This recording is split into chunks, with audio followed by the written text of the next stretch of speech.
Welcome in class. आज की class में स्वागत है आप सभी का। आज की क्लास जो है फंडामेंटल ऑफ सेफ्टी का रिवीजन है। ओवरऑल सारे हमने फंडामेंटल देखा, पार्ट वाइज करके देखा, ऑफलाइन ऑनलाइन क्लासेस के थ्रू देखा हमने, और जितने भी हमने फंडामेंटल्स पढ़ा हमने लगभग लिखा है सामने। Safety, accident, near miss, incident, dangers occurrence, injury, risk और हैजर्ड्स, हेल्थ और फर्स्ट एड। इतना जो फंडामेंटल है इसको हमने पार्ट वाइज पढ़ा दिया था, और आज इन सब का रिवीजन करने जा रहे हैं। अगर किसी तरह का दिक्कत आपको हो रहा है तो आप अगर क्लास अटेंड कर रहे हैं तो डायरेक्टली हमसे पूछें। अगर आप ऑनलाइन हैं तो कमेंट बॉक्स में हमसे क्वेश्चन कर सकते हैं। किसी तरह का दिक्कत हो, if you have any problem then you can ask without hesitations. यदि आपके पास कोई क्वेश्चन है तो आप राइज करिए, कमेंट बॉक्स में करिए, या अगर क्लास करने आ रहे हैं ऑफलाइन तो आप डायरेक्टली हमसे पूछ सकते हैं। तो इसकी वजह से हम ये क्या करेंगे, पहले हम चैप्टर वाइज पढ़ने वाले हैं। चैप्टर वाइज पढ़ने से पहले जो बेसिक हमने पढ़ा था उस बेसिक का रिवीजन करना है, और अभी जो हम अगले क्लास डालेंगे उसमें चैप्टर वाइज चलेगा। वो एक एक करके चैप्टर जो सेफ्टी डिप्लोमा का कोर्सेज है वो हम लोग खत्म करेंगे। सेफ्टी हमने पहला क्लास जो दिया था वो दिया था सेफ्टी, और रिवीजन के तौर पे ये बता दे रहे हैं कि सबका शॉर्टकट में रिवाइज कर दे रहे हैं कि ये है क्या, कि तो कुछ बच्चों को दिक्कत हो रही है। हमने बताया था कि एक आता है HPE, HP, और H फॉर हेल्थ होता है, P फॉर प्रॉपर्टी होता है, और E फॉर इन्वायरमेंट होता है। अगर हम साइट पे किसी भी इंडस्ट्री या किसी भी ऑर्गेनाइजेशन पे काम कर रहे हैं, वर्क कर रहे हैं, तो वहां पे हेल्थ, हमारी प्रॉपर्टी, हमारे इन्वायरमेंट का प्रोटेक्शन होना चाहिए। और हमने यहाँ पे हेल्थ नहीं, ह्यूमन होना चाहिए। हमने ह्यूमन, और हमने बताया भी था कि ह्यूमन जो है कंपनी के अंदर एज ए वर्कर हो सकता है, as a employee, as a staff हो सकता है। प्रॉपर्टी जो हमारे ऑर्गेनाइजेशन या किसी भी इंडस्ट्री के अंदर, वो हमारे प्लांट के रूप में हो सकता है, वो हमारे इक्विपमेंट के रूप में हो सकता है, वो हमारे टूल्स के रूप में हो सकता है, वो हमारे पीपी के रूप में हो सकता है। जो भी आप वर्क करते हैं तो आप वर्क करने के दौरान कुछ एक्सेसरीज रखते हैं, कुछ इक्विपमेंट टूल्स रखते हैं, उसको भी प्रोटेक्ट करते हैं, उसका ही बचाव करते हैं, और खुद का ही बचाव करते हैं। जिस जगह पर, जिस इन्वायरमेंट में आप काम कर रहे हैं उस इन्वायरमेंट का प्रोटेक्शन की जिम्मेदारी भी आपकी होती है। तो इन HPE का बचाव जिस तरीके से होता है, और ये वो रास्ता है, ये वो मेथड है, ये वो फ्रीडम है जिसमें हम प्रॉपर्टी, इन्वायरमेंट और humans as a worker, as a employee और एज एनी स्टाफ, अगर हम इसको प्रोटेक्ट करते हैं तो इसी को हम बोलते हैं सेफ्टी। सबसे इस सारे फंडामेंटल सेफ्टी को पढ़ने के लिए आपको HPE याद रखना पड़ेगा, क्योंकि ये हर जगह आएगा। तो सेफ्टी को हमने डिफाइन भी किया था, और डिफाइन करने के साथ हमने इसको टाइप्स बताया था। तो सेफ्टी के टाइप्स अगर देखा जाए तो सेफ्टी के टाइप्स में हमने बताया था कि एक होता है ह्यूमन सेफ्टी, एक होता है प्लांट या इक्विपमेंट सेफ्टी, और एक होता है environment safety.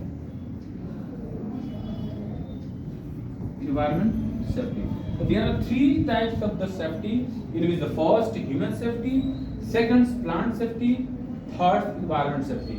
Other words you can say plant means equipment safety, humans other words you can say human safety as a worker या employee safety। तो किसी भी इंडस्ट्री में, किसी भी कंपनी, किसी ऑर्गेनाइजेशन में काम कर रहे हैं तो आपको खुद का प्रोटेक्शन चाहिए, कंपनी में वर्कर्स, एम्प्लॉई, स्टाफ, इन सब का प्रोटेक्शन चाहिए। आप वहाँ पे जो मशीन इक्विपमेंट लेके काम कर रहे हैं उसका प्रोटेक्शन चाहिए, और जिस जगह पर काम कर रहे हैं उसका भी बचाव होना चाहिए। That is called safety. Safety का एज ए बुक्स हमने डिफाइन किया था कि safety as defined as freedom from those condition that could cause the harm the people, damage property and environment. तो हमने एनवायरनमेंट देखा था, उसमें प्लांट देखा था, प्रॉपर्टी के रूप में देखा था, और ह्यूमन देखा था। तो ये हमारा सेफ्टी का डिफिनेशन होगा। आई होप आपको समझ में आया होगा। नेक्स्ट मूव करते हैं नेक्स्ट की तरफ।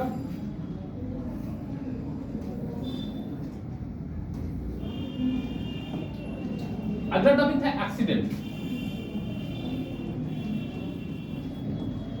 और एक्सीडेंट हमने पढ़ा था अभी। हमने बोला है कि एचपी इस वर्ड है, इसको आपको नहीं छोड़ना है, हम बचाएंगे इसी को।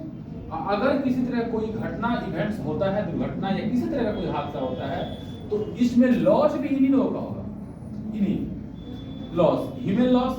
एग्जाम्पल, अगर हम कहीं वर्क कर रहे हैं या बाइक से ड्राइव करते हुए जा रहे हैं, अचानक किसी तरह का इवेंट, कहीं टकराव, कोलिजन होता है, तो उस जगह पे अगर वो गिरता है तो बाइक का टूटना, बाइक का खराब होना, बॉडी का फ्रैक्चर, बॉडी का टूटना, वहां का जो इन्वायरमेंट कंडीशन है वो डैमेज होना, ये तीनों उस कैटेगरी के अंदर आ जा रहा है। तो एक्सीडेंट हम उस चीज को बोल सकते हैं कि जिसमें किसी ना किसी तरह का लॉस हो, लॉस होगा। और लॉस किसका होगा? ह्यूमन का होगा, प्रॉपर्टी का होगा और इन्वायरमेंट। इसमें हमने बताया था कि वर्कर का लॉस, प्रॉपर्टी का लॉस और इन्वायरमेंट लॉस, ये लॉसेज है। तो accident, you can say the definitions of the accident. Accident is an event in which loss of some kinds, जैसे हमारे पास humans as a worker, property as a equipment, environment, तो किसी ना किसी तरह से लॉस होता है। यही से अगर टर्म दिया जाए कि अगर हमारे पास कुछ ऐसा एग्जाम्पल मैंने दिया भी था कि यहाँ से एक बाइक आ रहा है, यहाँ से एक ट्रक आ रहा है और दोनों का टकराव होना है यहाँ पे आकर, लेकिन एन वक्त में यहाँ से ये दोनों एक दूसरे को यहाँ पे डाइवर्ट कर देते हैं, बच जाते हैं, तो suddenly you can say that कि हम बाल बच गए। हिंदी में आप इसी तरह बोलते हैं, इंग्लिश में भी इसको नियर मिस बोला जाता है। आप देख सकते हैं इस इवेंट में किसी तरह का लॉस नहीं हुआ, लेकिन कह सकते हैं कि लॉस होने की संभावना थी। तो नियर मिस कहता है कि potential to loss, potential to loss, near miss ये कहता है। और यही से एक और आता है कि अगर वो दोनों में टकराव होता है, इन दोनों में टकराव होता है, लेकिन उतनी बड़ी टकराव नहीं होती, उतनी बड़ी इवेंट नहीं होती है जिसमें इसको भी लॉस हो, उसको भी लॉस हो, ऐसा कोई लॉस की संभावना नहीं है। हो सकता है कि कहीं माइनर हो जो इसके डेली लाइफ में, डेली एक्टिविटी में किसी तरह कोई इफेक्ट नहीं डालता है, तो ऐसी घटना को बोलते हैं हम इंसिडेंट। क्या बोलते हैं? इंसिडेंट बोलते हैं। तो accident, loss, near miss, potential to loss, incident, no loss या माइनर लॉस। तो ये तीनों का एक अपना एक डिफरेंस है और इस डिफरेंस को आपको जानना है। आई थिंक ये भी आप समझ गए होंगे। डेंजरस ऑकरेंस के बारे में बात करें तो अगर आप ये तीनों समझ गए हैं तो डेंजरस ऑकरेंस का मतलब कि heavy serious accident. Heavy serious accident का मतलब क्या होता है कि जिसमें अत्यधिक, ज्यादा से ज्यादा ह्यूमन लॉस, ज्यादा से ज्यादा प्रॉपर्टी लॉस। जैसे एग्जांपल, बहुत जगह ट्रेन का टकराव होता है, ट्रेन टू ट्रेन का कोलिजन जो होता है वो एक एक्सीडेंट डेंजरस ऑकरेंस में जाएगा। कोलैप्स ऑफ स्कैफोल्ड, ये भी डेंजरस ऑकरेंस में जाएगा। कोलैप्स ऑफ द बिल्डिंग या एनी ब्रिज, यानी structure, that you will say the dangerous occurrence. Blast, hydrocarbons का ब्लास्ट होना, ये भी किस में जाएगा? Dangerous occurrence. तो हम बोल सकते हैं कि हेवी लॉस, सीरियस लॉस, चाहे वो ह्यूमन हो या प्रॉपर्टी या एनवायरमेंट लॉस हो। I hope accident, near miss, incident और डेंजरस ऑकरेंस आप समझ गए होंगे। आगे चल करके ये एक्सीडेंट एक अलग चैप्टर बन जाता है और वो चैप्टर वाइज पढ़ते हैं तो इसके अंदर आता है एक्सीडेंट होने पर कॉस्ट क्या होते हैं, cost of the accident, causes of accident, accident होने की रीजन क्या है। एक्सीडेंट हो गया तो उसके लिए इन्वेस्टिगेशन होते हैं। तो इन्वेस्टिगेशन ऑफ एक्सीडेंट, अगर एक्सीडेंट होता है उसका इफेक्ट भी होता है, प्रभाव, इफेक्ट ऑफ एक्सीडेंट होता है। तो ये टॉपिक आ जाएंगे एक्सीडेंट चैप्टर के अंदर। एक्सीडेंट एक चैप्टर बन जाएगा। फिर इस पे आएगा थ्योरी। थ्योरी में हम क्या देखेंगे कि एक्सीडेंट्स के बहुत सारे साइंटिस्ट ऐसे हैं जो, जैसे हेनरिच हो गए, वाट्स हो गए, फैरल हो गए, डोमिनोज हो गए, ये साइंटिस्टों ने अपना अपने क्लू दिया है, अपना अपना एक विचार विमर्श है, उसके लिए उसको बोलते हैं एक्सीडेंट थ्योरी, ये भी हम देखेंगे। आगे बढ़ते हैं।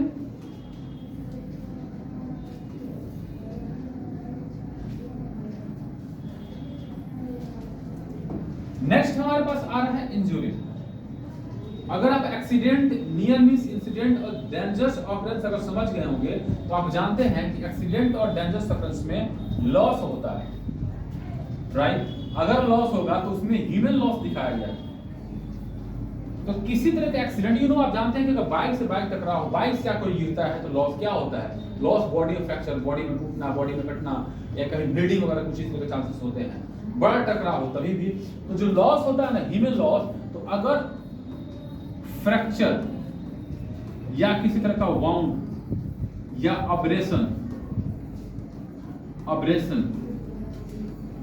या कट या स्टेबिंग या इंटेंगलमेंट, ये सब वो कंडीशन है, वो हार्मफुल कंडीशन है हमारे बॉडी में जो हमें तकलीफ देते हैं।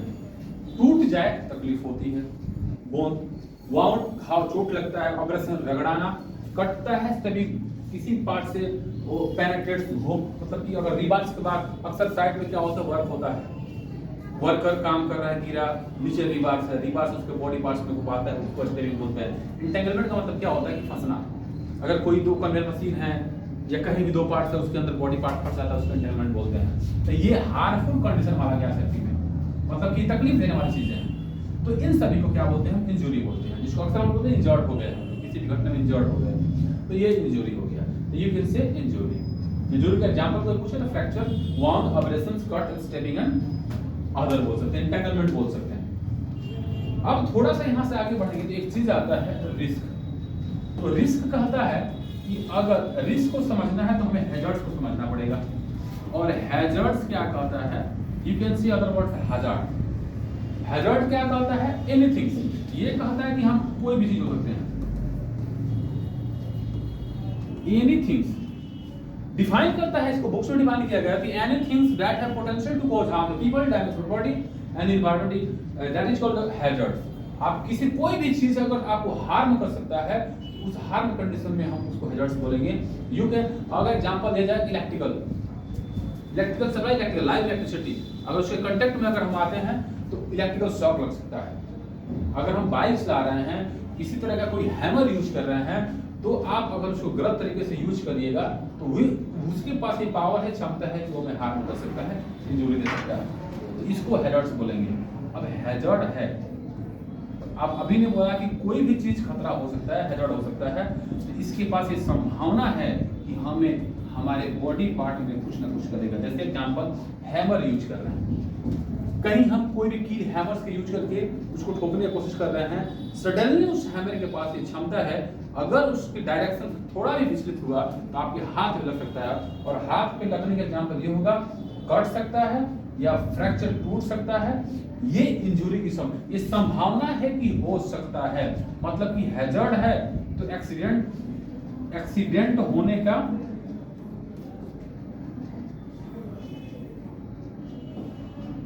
अगर हैजर्ड है तो एक्सीडेंट होने की संभावना है,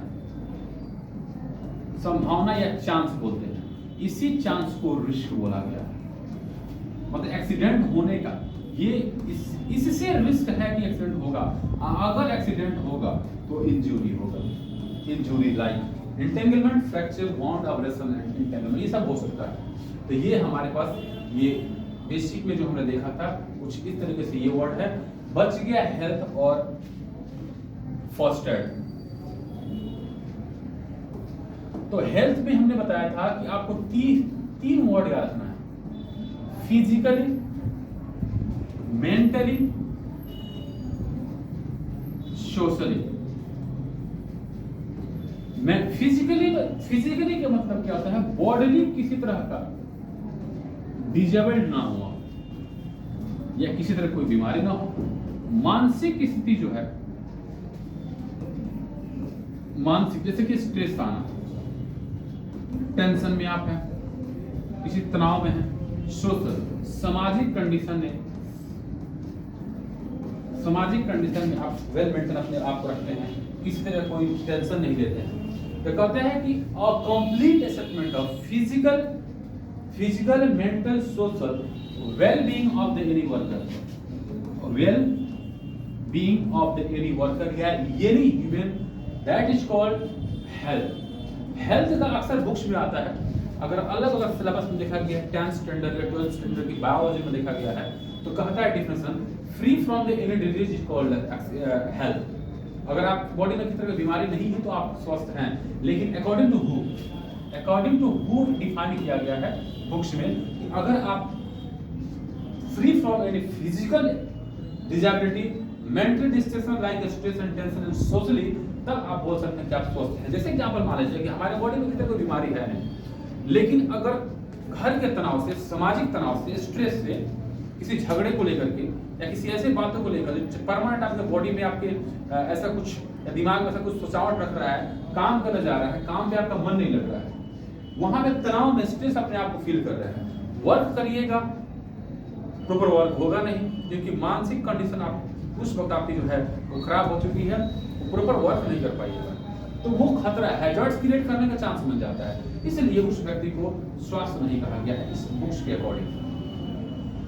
फर्स्ट एड, अगर आप स्वास्थ्य, अक्सर साइड पे आता है कि एक्सीडेंट होता है, लॉसेज होती हैं, तो छोटे छोटे क्या होते हैं, अक्सर माइनर लॉस हो जाती है, माइनर लॉस में माइनर इंजरी भी हो सकता है बॉडी में, किसी अगर किसी तरह का वर्कर अगर साइड पे गिरता है, एक्सीडेंट होता है, उसमें छोटे छोटे जो घटनाएं होती है उसमें माइनर लॉस होते रहते हैं। उन माइनर लॉस के लिए हमारी कंपनी में जो फर्स्ट एड बॉक्स होता है, एक फर्स्ट एडर होता है, तो उसको प्राथमिक उपचार दिए जाते हैं।